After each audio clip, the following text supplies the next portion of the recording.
Bonjour et bienvenue sur l'AFIA Podcast. Aujourd'hui, pour notre troisième épisode, nous allons recevoir une invitée spéciale, Dr Adamou Fatima, à laquelle je laisse le soin de se présenter. Bonjour Dr Fatima. Bonjour, salut à toutes et à toutes. Bienvenue sur l'AFIA Podcast. Je suis Dr Fatima Adamou, spécialiste en hépatogastro-entérologie.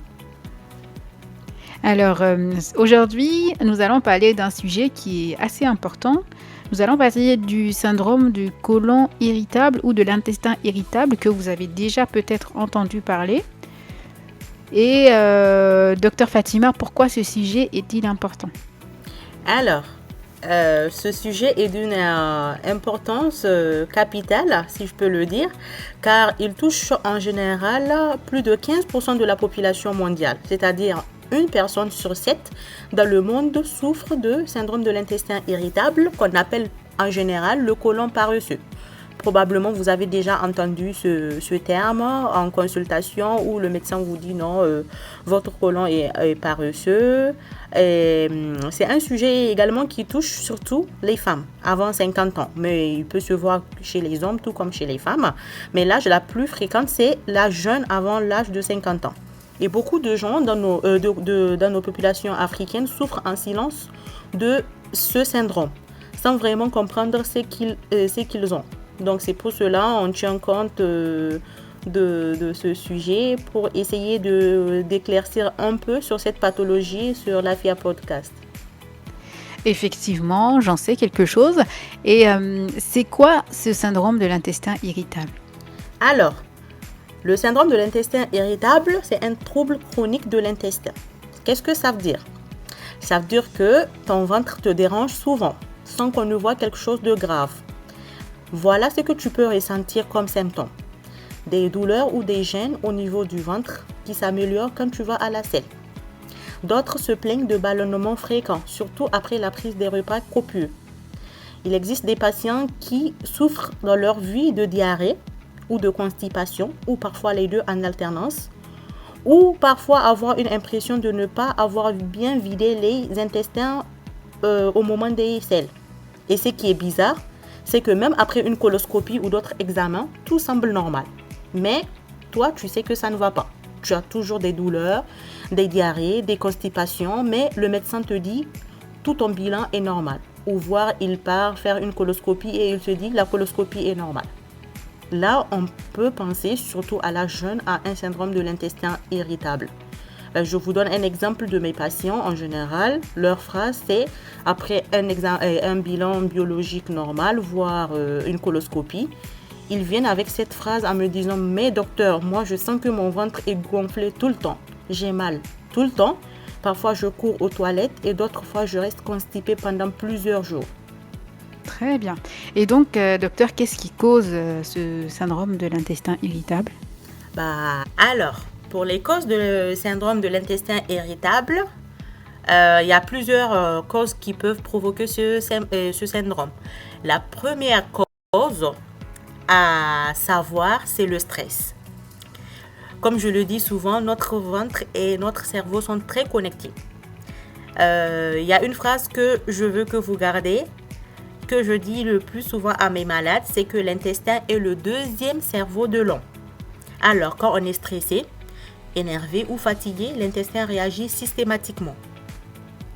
La deuxième cause pouvant entraîner le syndrome de l'intestin irritable, c'est notre alimentation.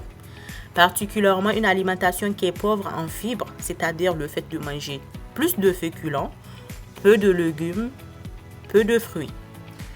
La troisième cause, c'est le nom même du syndrome, c'est le côlon paresseux.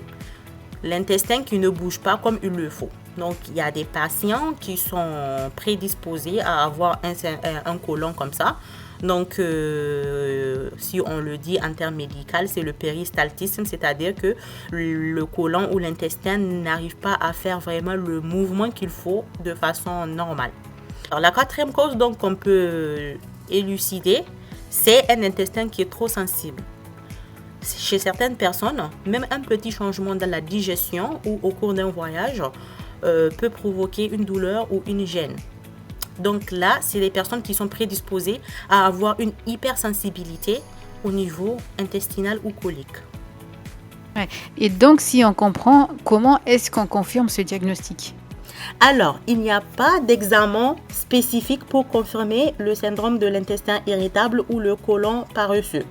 Mais on peut dire qu'il faut d'abord éliminer des urgences, voire des pathologies plus graves ou qui peuvent avoir les mêmes symptômes avant de confirmer que c'est un syndrome de l'intestin irritable. Pour cela, donc, en général, on essaie de faire devant ces symptômes des bilans, notamment un bilan inflammatoire et un bilan pour chercher une maladie qui est très semblable qui donne très semblablement des symptômes typiques, qui est la maladie cœliaque. Donc nous, en tant que médecins, particulièrement hépatogastro, on fait tout un bilan en rapport avec la maladie cœliaque et un bilan de maladie inflammatoire du côlon avant de confirmer. Si tous ces bilans reviennent normal, là, on confirme qu'il s'agit probablement d'un syndrome de l'intestin irritable. Alors, docteur, dites-nous, quelles sont les erreurs à ne pas faire quand on a ce syndrome? Alors, j'aimerais attirer l'attention de nos patients ou de nos frères, sœurs, tantes et oncles sur les erreurs à éviter concernant ce syndrome. Parce que j'entends pas mal de patients ou de personnes que je connaisse qui, après un bilan, c'est-à-dire ils se plaignent déjà des douleurs au niveau du ventre, ils ont des problèmes de partir aux toilettes ou trop de diarrhée, et qu'ils partent faire des bilans chez nos confrères médecins et que le médecin leur dise comme quoi le bilan est normal. Des fois, il y a des patients qui partent jusqu'à faire une coloscopie, on leur dit que la coloscopie est normale. C'est tout à fait normal. Il y a un syndrome qui peut expliquer ceci et c'est le syndrome de l'intestin irritable. Mais j'entends des phrases comme quoi penser que c'est du poison, ou bien c'est du mauvais sort, ou bien c'est du mauvais œil. Et il y a des patients ou des personnes, quand ils consultent à plusieurs reprises les médecins, et malgré la consultation, le bilan et la coloscopie qui reviennent normales, ils partent prendre des médicaments eux-mêmes, c'est-à-dire une automédication. Il existe des personnes également qui partent prendre des tisanes fortes quand elles sont constipées pour essayer d'améliorer ce qui peut aggraver au contraire les choses. Ce n'est pas de la sorcellerie. Le syndrome de l'intestin irritable est un vrai trouble digestif qui peut provoquer des symptômes digestifs, mais avec un bilan tout à fait normal. Ok, docteur, alors dites-nous maintenant, après tout ça, on sait maintenant que avoir mal au ventre, avoir des ballonnements et avoir une alternance entre la diarrhée, la constipation et avoir un bilan tout à fait normal, c'est possible et ça s'appelle le syndrome du côlon irritable. Et maintenant, comment est-ce que nous pouvons vivre avec ce syndrome? Parce que je pense que ça doit être quelque chose de très invalidant à vivre. Ah oui. Et comment est-ce qu'il faut apprendre à vivre avec ce syndrome? Alors, le fait de vivre avec le syndrome de l'intestin irritable est bel et bien possible. Il existe plusieurs techniques et plusieurs méthodes pour aider les patients à vivre avec ce syndrome. Le premier critère, c'est le fait qu'on apprenne à gérer notre stress. Je sais que c'est pas évident, mais il le faut. Alors, comment gérer ce stress? C'est en faisant bien sûr du sport. Essayez de marcher. C'est pas forcément courir, mais vous pouvez faire des marches rapides. Essayez d'écouter de la musique si ça vous plaît. Parlez à quelqu'un de confiance ou consultez un professionnel de santé quand vous vous sentez mal. Quand vous avez ces genres de symptômes, n'hésitez pas. C'est pas un tabou. Pour moi, c'est pas du tout un tabou. On est là pour ça. N'ayez pas honte de dire vos gènes. Le deuxième, c'est le fait de mieux manger. Alors, il faut réduire certains aliments qui augmentent la fermentation au niveau gastrique, notamment le fait de prendre du lait, de l'oignon, les ails, les pommes. Il faut essayer d'apprendre à manger lentement, bien mâcher, boire beaucoup d'eau, éviter des aliments qui sont très riches en gras, éviter le sucre, les boissons gazeuses, favoriser les féculents. En Afrique, je sais qu'on ne peut pas éviter de manger les féculents. Pour ceci, je vous conseille de manger des féculents, notamment le riz, les légumes qui sont bien cuits, des bananes mûres, des bouillies légères. Donc, j'insiste et je réinsiste sur l'activité, bouger. L'activité physique aide beaucoup le transit intestinal. Évitez tout ce qui est toxique, principalement le tabac, l'alcool, le café, car ces substances irritent l'intestin. Alors, quand faut-il consulter un médecin? C'est vrai, en général, vous pouvez consulter le médecin au moment où vous sentez ces symptômes qui dépassent en général 3 mois. D'accord? Ou bien, lorsque vous avez des douleurs qui sont trop fortes ou invalidantes, qui vous empêchent de dormir, qui vous empêchent d'aller au travail, qui vous empêchent de faire même vos activités normales à la maison. Si vous avez des symptômes qui apparaissent chez un sujet supérieur à 50 ans, il ne faut pas hésiter à consulter parce que là, probablement, on va partir dans une autre pathologie. Le syndrome de l'intestin irritable sera classé en dernière position chez un sujet âgé. On va penser aux choses plus sérieuses.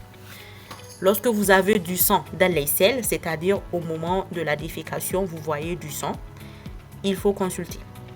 Lorsque vous avez ces symptômes associés à une perte de poids, c'est-à-dire vous avez des diarrhées, des constipations, des douleurs abdominales ou une sensation de gêne au niveau de votre ventre, mais vous perdez en plus du poids. Là, il ne faut pas hésiter à consulter. Lorsque vous avez une fatigue excessive, également, la consultation est primordiale. Si le médecin vous parle déjà d'un syndrome de l'intestin irritable, d'accord, et malgré les mesures, c'est-à-dire ce qu'on avait déjà cité tout récemment, le fait de manger bien, de marcher, et malgré les mesures, vous sentez vraiment qu'il n'y a pas d'amélioration, essayez de consulter particulièrement un spécialiste en gastro-entérologie. Il peut vous donner plus de traitements et d'autres conseils, notamment il existe des médicaments qu'on peut donner pour essayer de soulager encore plus le patient. Et cette consultation chez le gastro va vous permettre en même temps d'éliminer d'autres maladies qui peuvent donner les mêmes tableaux, comme on l'a dit si bien, principalement la maladie cœliaque ou des maladies qui entraînent une inflammation au niveau du côlon. Très bien, docteur, merci beaucoup. Personnellement, moi, je me retrouve et je peux témoigner que j'ai vécu ce syndrome.